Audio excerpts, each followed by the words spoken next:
बिस्मिल्लाहिर्रहमानिर्रहीम। स्टूडेंट्स अस्सलाम वालेकुम। उम्मीद है आप सब लोग खैरियत से होंगे। तो हाजिर हैं आपके पास हम MTI 621 असाइनमेंट 1 और इनकी सेक्शन इंचार्ज है साइमा कमल। और ये रियल एनालिसिस 1 की असाइनमेंट है। ठीक है, ये काफ़ी थ्योरेटिकल है। इसमें मतलब थ्योरी काफ़ी ज़्यादा इस्तेमाल की गई है। तो आप कंसेप्ट्स को समझें, वो आपके पेपर में भी काम आएंगे और आपकी असाइनमेंट को सॉल्व करने में भी काम आएंगे, क्योंकि पेपर में भी जो क्वेश्चन आते हैं वो इसी तरह के आते हैं। ठीक है, तो यहाँ से आप कंसेप्ट क्लियर करें, कुछ लेक्चर से करें, तो इंशाल्लाह ताला आपकी बहुत ज़्यादा हेल्प हो जाएगी। वीडियो पूरी देखें और हमारे चैनल को 5 मैथमेटिक्स को प्लीज़ लाजमी सब्सक्राइब करें, क्योंकि काफ़ी ज़्यादा मेहनत होती है एक असाइनमेंट तैयार करने में। और फिर हम ये नहीं करते कि चैट GPT से उठाई और PDF में करके बस वीडियो निकाल दी। ठीक है, आपको समझाते भी हैं चीज़ें, जितनी मतलब कि हिम्मत है हमें समझाने की। तो आप भी कोशिश करें कि ज़्यादा से ज़्यादा सपोर्ट करें और इसको ज़्यादा से ज़्यादा फॉरवर्ड करें अपने दोस्तों में। ठीक है, तो चलिए स्टार्ट करते हैं। इस असाइनमेंट के 3 क्वेश्चन हैं। ठीक है, मैंने सॉल्यूशन ही लिखे हैं। ठीक है, तो जितना कंसेप्ट दे सकूँगा इंशाल्लाह ताला आपको कंसेप्ट भी समझाऊँगा। और वीडियो अगर थोड़ी सी लंबी हो जाए तो आपने टेंशन नहीं लेनी। ठीक है, स्किप नहीं करनी। और दूसरा ये है कि सारी चीज़ें समझ जाएंगे और ख़ुद टाइप करें। मैथ टाइप पे अपनी असाइनमेंट खुद टाइप करें, इससे आपकी प्रैक्टिस भी अच्छी होगी और दूसरा आपको चीज़ें याद हो जाएंगी। ठीक है, तो पहला सवाल है। पहले सवाल में एक सेट एस हमें दिया गया है, 2 ओपन इंटरवल्स हैं, ये देखें। ठीक है, एक -1 से लेकर -इन्फिनिटी तक और यूनियन 3,5। ठीक है, दोनों ओपन इंटरवल हैं और इनका यूनियन है। ठीक है, कोई भी ओपन इंटरवल हो तो वो हमारे पास रियल नंबर का ही सबसेट होता है। ठीक है, रियल नंबर हमारा बड़ा सेट होता है, ये उसका एक सबसेट है। ठीक है, तो हमने इसमें students different points find out करने हैं। सबसे पहले हमने इस सेट के लिमिट पॉइंट्स फाइंड आउट करने हैं, क्लोजर फाइंड आउट करना है, इंटीरियर फाइंड करना है, एक्सटीरियर पॉइंट फाइंड करने हैं और बाउंड्री पॉइंट्स फाइंड करने हैं। ठीक है, तो मैं आपको थोड़ा सा कंसेप्ट दे दूं नेबरहुड का। ठीक है, तो नेबरहुड हमारे पास क्या होता है। नेबरहुड अगर हमारे पास ये एक रियल लाइन है, फ़र्ज़ करें रियल लाइन। ठीक है, इसका ये हमारे पास एक सेट है, सबसेट एस है। ठीक है, ये वाला। ठीक है, ओपन इंटरवल हमने एक सबसेट ले लिया रियल लाइन का। ठीक है, तो अगर हम यहाँ पे एक पॉइंट एक्स लेते हैं, ये हमारा एक पॉइंट एक्स है, तो इसके गिर्द अगर हम छोटे से छोटा भी ओपन इंटरवल बनाए ना, तो ये हमारा एक नेबरहुड होगा। ये एक्स सेट का नेबरहुड होगा, यानी इसके आजू और बाजू में। ठीक है, इधर और इधर मतलब बनाएं, अगर हम दोनों साइडों से थोड़ा थोड़ा एरिया लेकर बनाएं तो ये सेट एक्स का नेबरहुड होगा। और ये नेबरहुड हमेशा एक सेट होता है। ठीक है, यानी कि ये इस पॉइंट को भी कंटेन करेगा और इसके आजू बाजू के पॉइंट भी, इधर उधर के पॉइंट भी, दोनों तरफ से ये कंटेन करेगा, चाहे आप जितना मर्जी छोटा नेबरहुड बनाएं। नेबरहुड का आप जनरल मीनिंग एक ओपन इंटरवल ले सकते हैं। ठीक है, यानी ये एक ओपन इंटरवल होता है। सही है, तो ये था नेबरहुड का कंसेप्ट। तो आगे हम चलते हैं। सबसे पहले हमारे पास लिमिट पॉइंट, हमने लिमिट पॉइंट्स फाइंड आउट करने हैं। A point x is called limit point of S subset of R. ठीक है, कोई पॉइंट एक्स जो है वो सेट एक्स का लिमिट पॉइंट होगा अगर हम if every neighbourhood around x contains at least 1 point of S different from x itself. ठीक है, अब देखेंगे इसमें नेबरहुड का इस्तेमाल हुआ है कि अगर हम एक्स को हम लिमिट पॉइंट कब कहेंगे, अगर हम एक्स के गिर्द जो है वो कोई भी नेबरहुड, किसी भी लेंथ का नेबरहुड बनाएं, तो वो सेट एस के अलावा एक और पॉइंट जो है अपने आप के अलावा सेट एस का भी कोई ना कोई कम से कम एक पॉइंट कंटेन करे। ये चीज़ देखें। ठीक है, यानी कि हम जब नेबरहुड को ड्रा करेंगे सेट एक्स एलिमेंट एक्स के गिर्द, तो वो अपने आप को तो कंटेन करेगा ही करेगा। ये मैंने आपको यहाँ पे बताया था ना कि नेबरहुड अपने आप को कंटेन करता है और साथ वो सेट एस के भी एलिमेंट्स को कंटेन करता है। ठीक है, तो वो सेट एस का भी कोई ना कोई कम से कम एक एलिमेंट कंटेन करे, तो फिर हम उसको बोल देते हैं कि सेट एक्स जो है वो लिमिट पॉइंट है। ठीक है, अब हम अपने जो कंसर्न सेट है हम उसको देखते हैं। ठीक है, फॉर एवरी इनसाइड, ये जो इंटरवल है ना, ये -1 से लेकर -इन्फिनिटी तक, इसमें आप कोई भी लें, कोई भी आप नंबर लें, उसके गिर्द आप कोई छोटे से छोटा नेबरहुड भी बनाएंगे तो वो इस सेट का जो है वो कोई ना कोई पॉइंट कंटेन करेगा। ठीक है, तो -1 को हम चेक करते हैं। -1, ठीक है, जब ये देखें ये हमारे पास इस तरह का कोई सीन होगा। ठीक है, ये -1 है यहाँ पे और ये इस तरफ को -इन्फिनिटी तक जा रहा है। तो -1 हम इसके सेंटर वाले तो सब पे ये इस तरह कोई भी नेबरहुड बनाए तो ये सेट एस का कोई ना कोई पॉइंट तो कंटेन करेगा। मसला यहाँ पे आता है, इसको चेक करते हैं -1 को। -1 को जब करेंगे तो ये देखें ये वाली चीज़ जो है -1 इस तरफ इसने सेट एस का जो है वो पॉइंट जो है वो कंटेन कर लिए हैं। इसका मतलब -1 भी हमारा लिमिट पॉइंट है।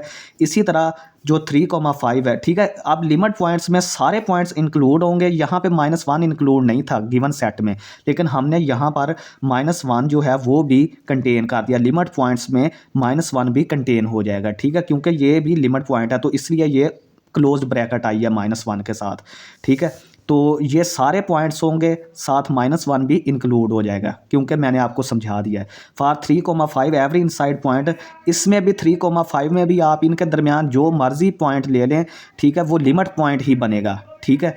लेकिन मसला कहाँ पे आएगा, 3 और 5 पे, जो एंड पॉइंट्स है उन पे हम चेक करेंगे। तो जब 3,5 ये हमारे पास यहाँ पे 3 है, ये 5 है, तो इसके गिर्द अगर हम बनाएं या इसके गिर्द बनाएं, ये देखें इसने सेट एस का ये वाली चीज़ जो है वो कंटेन कर ली है, ये वाला, और इसने इधर से थोड़ा सा कंटेन कर लिया है, मीन्स के इसने सेट एस के पॉइंट्स कंटेन कर लिए हैं। तो इसका मतलब है कि 3,5 अब 3 और 5 भी इंक्लूड हो जाएंगे लिमिट पॉइंट्स में। अंदर वाले तो सारे पॉइंट्स थे ही, अब अंदर वाले के साथ साथ ये बाहर वाले जो बाउंड्री पॉइंट्स थे, एंड पॉइंट्स थे 3,5, वो भी हमारे अंदर आ गए, वो भी क्लोज ब्रैकेट्स में आ गए, ये भी लिमिट पॉइंट्स हैं। तो सेट ऑफ लिमिट पॉइंट हमारे पास इन दो सेट्स का यूनियन आ जाएगा, ठीक है, इन दो सेट्स का यूनियन, ठीक है। यहाँ पे अभी देखें कि इन दो सेट्स को हम जब यूनियन कर देंगे ये वाले, तो ये सारे लिमिट पॉइंट्स सेट एस के आ जाएंगे, ठीक है। ये आपका आंसर है यहाँ पे। ये मैंने आपको देख लेंगे कितनी तफसील से समझाया है, आपको कोई भी नहीं ये चीज़ समझाएगा। नेक्स्ट है हमारे पास क्लोजर ऑफ एस। हमने क्लोजर ऑफ एस को एस बार से डिनोट करते हैं, एस के ऊपर बार। ये क्या होता है, ये सेट एस और इसके तमाम लिमिट पॉइंट्स का यूनियन होता है। एस और इसके जो लिमिट पॉइंट्स होंगे उनका अगर हम यूनियन कर दें तो वो क्लोजर आ जाता है। इसका मतलब है कि ये इसके लिमिट पॉइंट्स थे और हमने सेट एस लिया, ये सेट एस लिया हमने, और इसके लिमिट पॉइंट्स का यूनियन जब किया तो ये बड़ा सेट है। ये आप देखेंगे इसमें ये जो सेट हैं इनमें -1 3,5 इंक्लूड नहीं है, और ये जो हमारे पास लिमिट पॉइंट वाला सेट है इसमें -1 3,5 इंक्लूड है। इसका मतलब ये बड़ा सेट है। तो इसका मतलब होगा कि जब छोटे सेट का बड़े सेट से यूनियन लेंगे तो बड़ा सेट ही जवाब आ जाएगा। इसका मतलब क्लोजर भी हमारा यही सेट आ गया जो लिमिट पॉइंट्स का सेट था, ठीक है। तो इंटीरियर हमारा क्या होगा, इसको रिप्रेजेंट करते हैं INT ऑफ एस। इंटीरियर हमारा होता है कि एक पॉइंट जो है वो सेट एस का इंटीरियर कहलाएगा अगर हम उस सेट एक्स के गिर्द कोई भी छोटे से छोटा नेबरहुड बनाएं, यानी ओपन इंटरवल बनाएं, तो वो ओपन इंटरवल जो है वो सारे का सारा जो है वो उसके अंदर ही रह जाए, सेट एस के अंदर, ठीक है, उसका कोई भी हिस्सा बाहर ना जाए। देखें कि अभी हमने ये चीज़ देखी थी कि अगर ये हमारा सेट एस है तो एक्स, ये हमारा पॉइंट एक्स है, तो हमने इसका अगर नेबरहुड लेते हैं तो ये देखें ये सारा नेबरहुड सेट एस के अंदर आ गया, ठीक है, बाहर कोई चीज़ नहीं है। तो इसका मतलब ये है कि ये अंदर वाले पॉइंट्स तो सारे ठीक हैं, अंदर वाले पॉइंट्स पे तो सब पे मसला नहीं आएगा, क्योंकि वो उनका जो नेबरहुड होगा वो अंदर ही आएगा, लेकिन जो बाहर वाले एंड पॉइंट्स हैं ना उन पे मसला बनेगा। तो हम चेक करते हैं कि इस तरह अभी इंटीरियर हमारे पास हो जाएगा -1 और -∞ यूनियन 3,5, ठीक है, क्योंकि ये वाले जो पॉइंट्स ना 3 और 5 ये कंटेन नहीं अब होंगे, क्योंकि जब हम इनको इंटीरियर में कंटेन करेंगे इनके ऊपर हम नेबरहुड को बनाने की कोशिश करेंगे, वो बाहर चला जाएगा, सेट एस से बाहर चला जाएगा। सेम इसी तरह -1 के, तो ये चीज़ जो है इस दफ़ा क्लोज्ड ब्रैकेट्स नहीं लगी। क्यों नहीं लगी, क्योंकि ये तीनों पॉइंट्स अंदर नहीं है, ठीक है, उन इंटीरियर में कंटेन नहीं है, ठीक है। ये देखें ये 3 और 5 हमारे पास 3 5 है ना, तो इसका जब हम नेबरहुड लेंगे तो ये देखें ये बाहर चला गया। 3 का भी नेबरहुड लिया तो ये वाली चीज़ बाहर चली गई, तो ये तो हमें पॉइंट्स नहीं चाहिए, हमें तो सारा अंदर वाला हिस्सा चाहिए। तो ये चीज़ जो है वो 3 और 5 भी बाहर निकल गए, इसलिए ओपन ब्रैकेट्स आ गई, और -1 भी बाहर निकल गया, क्योंकि ये भी सेम इसी प्रॉपर्टी को फॉलो करेगा। Exterior of a point, exterior of a point ये है कि मतलब हमारे पास, ठीक है, एक्सटीरियर में हमारे पास क्या होता है कि अगर हम किसी पॉइंट ये 3 और 5 इनका अगर हम नेबरहुड बनाएं तो ये कम्प्लीटली जो है वो बाहर चला जाए, कम्प्लीटली बाहर होना चाहिए। एक्सटीरियर में सारा नेबरहुड बाहर होना चाहिए, कोई चीज़ भी अंदर नहीं होनी चाहिए, ठीक है। तो अब देखें कि हमारे पास 5 से इस तरफ वाले 5 नहीं, 5 का नेबरहुड बनाएंगे तो ये थोड़ा सा अंदर आ जाएगा। 5 और 5 से बड़े वाले 5 से लेकर इन्फिनिटी तक जितने भी नंबर होंगे, आप 5 से इस तरफ जितने मर्जी ओपन इंटरवल नेबरहुड बना लें वो आउटसाइड ही रहेंगे, तो वो हमारे एक्सटीरियर पॉइंट में आ जाएगा। सेम इसी तरह -1 और -3, ठीक है, एक -1 था इस वाले चीज़ से, ये वाला हिस्सा जो था, ठीक है, सेट एस का जो ये वाला हिस्सा था ना, सेट एस हमारे पास इस तरह था, ठीक है, तो -1 और यहाँ से 3, ठीक है, -1 और 3 को हमने कंबाइन कर दिया। ये भी 2 पॉइंट्स ऐसे हैं क्योंकि 3 तो इसमें शामिल नहीं है, सेट एस में 3 शामिल नहीं है, तो जब हम 3 पे बना ही नहीं सकते, तो इसका मतलब है कि 3 भी इसमें आ जाएगा, -1 भी उसमें शामिल नहीं है तो वो भी शामिल नहीं होगा। एक्सटीरियर में ये दोनों पॉइंट्स शामिल नहीं होंगे। इनके जो बाहर वाले पॉइंट 3 से जो इस तरफ वाले इस तरफ पॉइंट होंगे बाहर वाले, वो शामिल होंगे। -1 से जो इस तरफ वाले पॉइंट होंगे वो शामिल होंगे। अब बाउंड्री पॉइंट्स पे चलते हैं। बाउंड्री पॉइंट्स को हम इस तरह डेल्टा एस से रिप्रेजेंट करते हैं। बाउंड्री पॉइंट्स कौन से होते हैं कि अगर हम कोई नेबरहुड बनाएं, ठीक है, तो उसमें वो सेट के तो कंटेन करेगा ही करेगा, थोड़ा सा बाहर वाला हिस्सा भी, अगर कोई एक पॉइंट उसने बाहर से भी कर लिया तो वो भी जो है वो बाउंड्री पॉइंट होगा, ठीक है। अगर ये देखें हमारे पास यहाँ पे 3 पॉइंट था, तो इसके गिर्द हमने नेबरहुड बनाया यहाँ पे, तो ये इसने अंदर वाला हिस्सा तो लिया, साथ बाहर वाला भी ले लिया, इसलिए 3 इसका बाउंड्री पॉइंट है। इसी तरह -1 इसके इर्द गिर्द भी अगर हमने बनाया तो -1 के इर्द गिर्द भी यही सेम चीज़ आ जाएगी। सेम इसी तरीका 5 है, ठीक है। आप ज़्यादातर आपने क्या करना है कि जो मतलब हमारे पास नंबर है ना 3, 5 और -1, इनको ही चेक करना है ज़्यादातर आपने, ठीक है। और आपने किसी माइनस इन्फिनिटी को तो हम चेक कर नहीं सकते, ठीक है, क्योंकि वो नंबर ही नहीं है हमारे पास। तो इनको, ये हमारे बाउंड्री पॉइंट्स आ गए -1, 3 और 5, ठीक है। ये इस तरह की कोई चीज़ होती है, ये इंटरवल जो है इस तरह का, ये -1 से 3 तक और 5 से प्लस इन्फिनिटी तक इस तरफ जा रहा है, ठीक है।